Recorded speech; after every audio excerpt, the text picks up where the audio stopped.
अस्सलाम वालेकुम नाज़रीन, आवां निसार शेख अमी ॾिसी रहिया आहियो ख़बरदार न्यूज़ अलर्ट।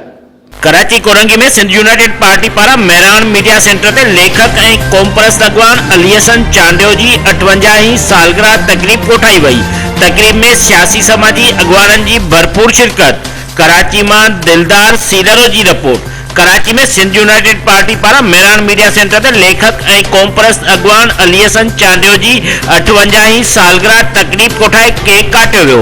उन मौके ते सालगिरह तकरीब के एसयूपी कराची डिवीजन के नायब सदर मुनीर मक्सी, जिले सदर आबिद भयो, सैफुल्लाह मक्सी, सुहेल मक्सी, साहब खान खोकर, अमीर जान चांडियो ऐं ॿियनि ॻाल्हाईंदे चयो त अली हसन चांडियो सिंध जी खुशहाली ऐं बका लाइ संजीदा ऐं मुनज़िम जिदोजहद कंदे कराची खे पंहिंजी सियासत जो मोर्चो बणायो। अली हसन चांडियो धारी आबादकारी ॻोठनि समुंड ज़ुल्फ़काराबाद दरिया वसीलनि ऐं ॿोलीअ जी मालिकी लाइ अणथक जिदोजहद करे सिंध जी सियासत में पंहिंजो नालो ठाहियो।